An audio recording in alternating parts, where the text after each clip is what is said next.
দুটো ফেটেছে, একটা ফাটেনি, এবং বিভিন্ন জায়গায় প্রচুর পরিমাণে বোম। এটা বোম বৃষ্টি করার চেষ্টা করছে তারা, বোমের বৃষ্টি। ঘুঘুমারিতে বোমাবাজি, কোচবিহারে ফের চরম রাজনৈতিক উত্তেজনা। কোচবিহারে ফের উত্তপ্ত হয়ে উঠল রাজনৈতিক পরিস্থিতি। গতকাল শহরে প্রধানমন্ত্রী নরেন্দ্র মোদী জনসভাকে ঘিরে যখন টানটান উত্তেজনা ছিল, তার কয়েক ঘন্টার মধ্যেই রাতের অন্ধকারে বোমাবাজির ঘটনায় কেঁপে উঠল ঘুঘুমারি এলাকা। ঘটনাটি ঘটেছে ঘুঘুমারি পানিশালা গ্রাম পঞ্চায়েত এলাকায়।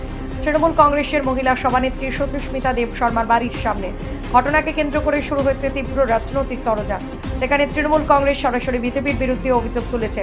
সুচিস্মিতা দেব শর্মার দাবি, বিজেপির মদতে এলাকায় অশান্তি ছড়ানোর উদ্দেশ্যে এই বোমাবাজি চালানো হয়েছে। যদিও বিজেপি নেত্রী দীপা চক্রবর্তী এই অভিযোগ সম্পূর্ণ অস্বীকার করেছেন। তার পাল্টা দাবি, এটি তৃণমূল কংগ্রেসেরই সাজানো ঘটনা। স্থানীয় সূত্রে জানা গেছে, গতকাল গভীর রাতে আচমকায় কয়েকটি বোমা ফাটানো হয় ওই এলাকায়। হঠাৎ বিস্ফোরণের শব্দে আতঙ্ক ছড়িয়ে পড়ে গোটা এলাকায়। ঘুম ভেঙে বাইরে বেরিয়ে আসেন সাধারণ মানুষ। ঘটনা তীব্র নিন্দা জানিয়েছেন তৃণমূলের জেলা মহিলা সভানেত্রী সুস্মিতা দেবনাথ। বলেন, নির্বাচনের আগে কোচবিহারের শান্তি নষ্ট করার চেষ্টা চলছে। সাধারণ মানুষের মনে ভয় ঢোকাতে পরিকল্পিতভাবে এ ধরনের ঘটনা ঘটানো হচ্ছে। ইতিমধ্যেই পুলিশ ঘটনার তদন্ত শুরু করেছে। শুনব তৃণমূলের নেত্রী সুচিস্মিতা দেব শর্মা ও বিজেপি নেত্রী দীপা চক্রবর্তী কি জানালেন। কালকে রাত্রি 12টার সময় আমরা ঘুমিয়ে পড়ি, তখন একটা বিকট আওয়াজে ঘুম ভেঙে যায়। দেখলাম আমার বাড়ির ঠিক পাশেই তিনটা বোম, দুটো ফেটেছে আর একটা ফাটেনি। তো সেই বোমটা বিজেপিরাই এটা এখানে বোমটা চার্জ করে, দুটো ফাটে এবং তারপরে লাগাতার প্রায় 15টা বোম সারা আমাদের এই অঞ্চলের প্রত্যেকটা জায়গায়, পানিগ্রাম, 3 নম্বর, কলাকাটা, এই সমস্ত জায়গায় এই বোমগুলো তারা চার্জ করতে থাকে এবং একটা আতঙ্কের পরিবেশ সৃষ্টি করে। প্রচুর পরিমাণে মহিলা এবং গ্রামের সাধারণ লোক বাইরে বেরিয়ে আসে। আসার পরে তারা এই কাজটা করতেই থাকে। তো এইটাই হচ্ছে প্রথম পর্যায়ের এই কথা। কালকে প্রধানমন্ত্রীর সভা ছিল, তাদের বিজেপি নেতারা চার্জ করে দিয়ে গেছে। এরা এখন বোম চার্জ করছে, মানুষকে আতঙ্ক করার চেষ্টা করছে। এসআইআর করেও দেখছে লাভ হচ্ছে না। এখন তৃণমূল কংগ্রেস সাধারণ মানুষকে আতঙ্ক করে যাতে ভোটের বৈতরণী পার হওয়া যায়, এই ব্যবস্থা তারা নিয়েছে। মানে কাউকে কোনো নেতৃত্ব বা কোনো কর্মী বিজেপি তাদের কি দেখা গেছে? ওরাই করেছে, আমাদের কাছে সেটা প্রমাণ আছে। আমি সেটা এখানে প্রকাশ্যে বলতে চাচ্ছি না। ওরাই করেছে। সেখানে কোথার থেকে বাইক বাহিনী এসে এগুলো করে যায় এবং তার প্রমাণ এখানে প্রমাণ দেওয়ার তো কিছু নেই। প্রমাণ যা দেওয়ার সেটা পুলিশ তদন্ত করছে, পুলিশ প্রমাণ বার করবে। এফআইআর করবেন? হ্যাঁ, অবশ্যই। যদি আরেকটা বিষয়, বিজেপির পক্ষ থেকে পাল্টা দাবি করা হচ্ছে যে এই এলাকাতে তাদের বেশ কয়েকজন কর্মীর বাড়িঘর ভাঙচুর করা। এখানে কোনো জায়গায় কোনোখানে কোনো কর্মীর বাড়িঘর কিচ্ছু ভাঙচুর করা হয়নি।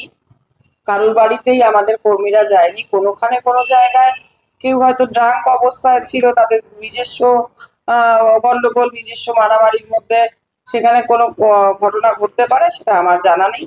কিন্তু আমরা যেটা জানলাম, রাত্রি 12টার পরে যে তাণ্ডব তারা করলো, এটা কিন্তু ছেড়ে দেওয়া যায় না, এটা ছেড়ে কথা বলা যায় না। যেভাবে তাণ্ডব তারা করলো, একটা পুরো জিপি, শান্ত জিপিকে, শান্ত এলাকাকে অশান্ত করার চেষ্টা করেছে এবং আমার বাড়ি দিয়ে শুরু করে সারা আমার বাড়ির পাশে, তারপর সারা অঞ্চলে 15টার থেকে 20টা বোম্বিং করেছে। এটা মানুষ মেনে নেবে না। আগামী ভোটের বাক্সের জবাব মানুষ দিয়ে দেবে। এইরকম আতঙ্কের পরিবেশ সৃষ্টি করা এবং বোম কি এগুলি, আমি তো এগুলি বোম জীবনেও দেখিনি। একদম টিনের মোড়া, পুলিশ তারপরে সেগুলোকে নিয়ে গেল ওরা ওই কালেক্ট করে, এবং দুটো ফেটেছে, একটা ফাটেনি, এবং বিভিন্ন জায়গায় প্রচুর পরিমাণে বোম। এটা বোম বৃষ্টি করার চেষ্টা করছে তারা, বোমের বৃষ্টি। পুলিশ কি এসেছিলেন? হ্যাঁ, পুলিশ এসেছিলেন, কয়েকজন পুলিশ এসেছিলেন। পুলিশকে আমরা থাকতেও বলি যে ব্লক সংলগ্ন এলাকায়, যেহেতু দুটো পাশাপাশি দুটো বিধানসভা, প্রায় বর্ডার, একটা দক্ষিণ একটা নাটাবাড়ি, খুব তাৎপর্যপূর্ণ জায়গা। এখানে ব্লকের সামনে পুলিশ পোস্টিং করতে বলেছিলাম, কিন্তু কোনো পুলিশ পোস্টিং হয়নি। আমি যদি দেখি তাহলে তো আমি ধরতামই।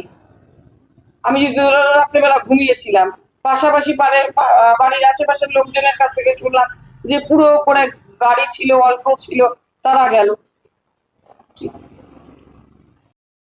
তৃণমূলের যে জেলা সভানেত্রী তার বাড়িতে গতকাল বোমা বিস্ফোরণের ঘটনা ঘটে সামনে এসেছে এবং তিনি অভিযোগ করেছেন যে বিজেপির দুষ্কৃতীরাই এই ঘটনা ঘটিয়েছে। কি বলবেন? দেখুন, যদি এরকমটা হয়, পুলিশ প্রশাসন আছে, সঠিক তদন্ত হোক, সঠিক বিচার হোক। কিন্তু আমি তো আজকে নিজে অ্যালিগেশন কারণ আমি লাগিয়ে দিতে পারি, সেটা সঠিক কিনা সেটা তো দেখতে হবে, ওনার বাড়ির কী ক্ষতি হয়েছে।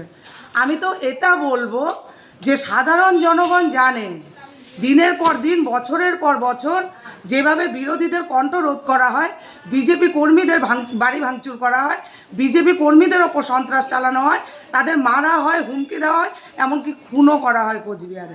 এটা সঠিক বিচার কোথায় হচ্ছে? আজকে গোটা কোচবিহার জেলা জুড়ে যখন সন্ত্রাস করছে বিজেপির ওপর তৃণমূল, তখন তৃণমূল এরকম অপপ্রচার করতেই পারে, কারণ ওনারা জানেন কি দক্ষিণ বিধানসভা কি নাটাবাড়ি বিধানসভা, মানুষ এখন একজোট হয়ে গেছে, মানুষ বিজেপি মুখী। এবার 2026-এ বিজেপি ক্ষমতায় আসছে, এখন ক্ষমতায় যেহেতু আসছে তারা চাইছে কিছু অপপ্রচার করে যদি বিজেপিকে ডাউন করা যায়, তবে এটা সম্ভব নয়।